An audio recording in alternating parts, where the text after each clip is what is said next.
Today is April the 26th. Just who was the nation of Israel? Let's find out together as we read Numbers 25 to 27.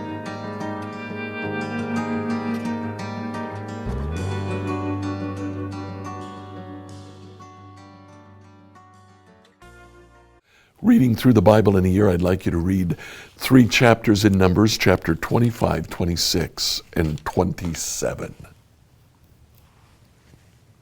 Yesterday, we looked at King Balak of Moab asking the prophet Balaam to curse Israel for him.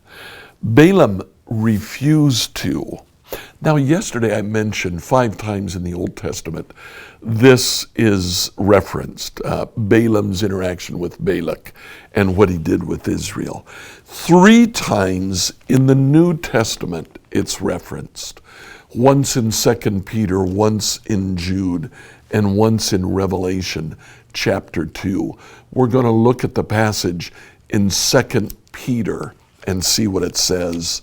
It's representative of all that the New Testament says about this.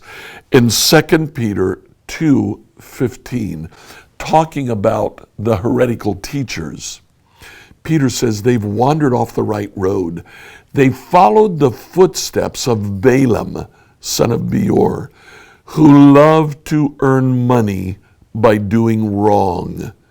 Balaam was stopped from his mad course when his donkey rebuked him with a human voice. There's references here to Balaam loving money. Now in the New Testament, Peter and Jude and even the book of Revelation talk about how heretical teachers would charge for their teaching. They relate that back here to Balaam. In chapter 25, some of the Israelite men who were camped at Acacia Grove would go and have sexual relations with local Moabite women. The Moabite women that are referenced here are temple prostitutes. So there is some level of temple prostitution going on. This is actually worship of false gods.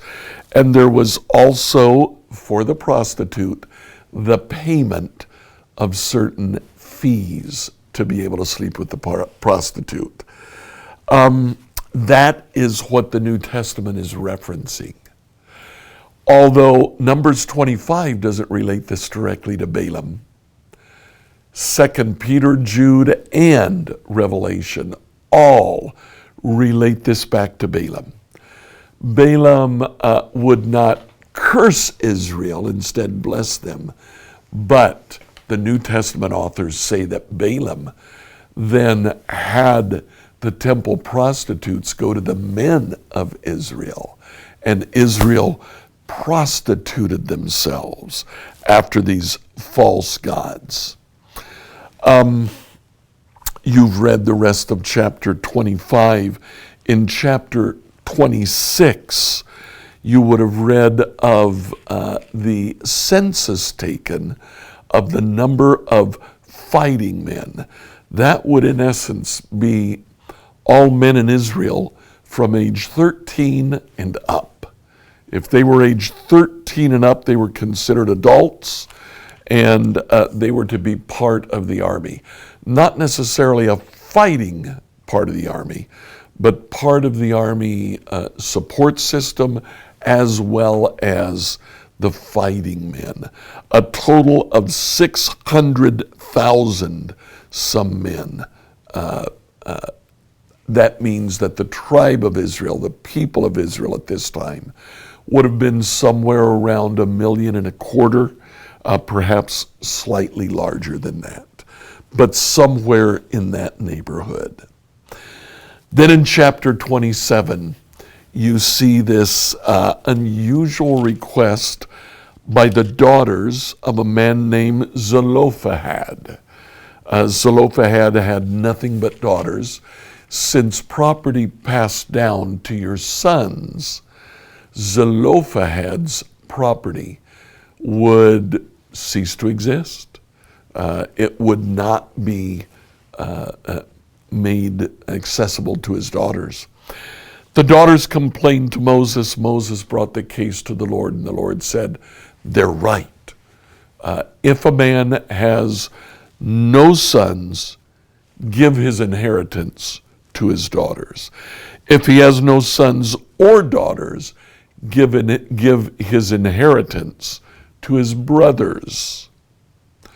And if he has no brothers or sons or daughters, give the inheritance to his father's brothers. So a man would pass down his inheritance, first of all, to sons. If that weren't the case, then to his sibling brothers. If that weren't the case, to his uncles. And if even that weren't the case, provision was made to pass it to the nearest male relative.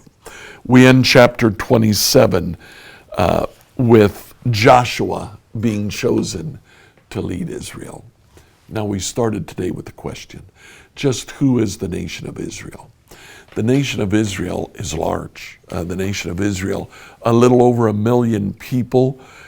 That was unusual for the day because, as we see in the book of Joshua, political structures were organized around city-states, not around tribal clans.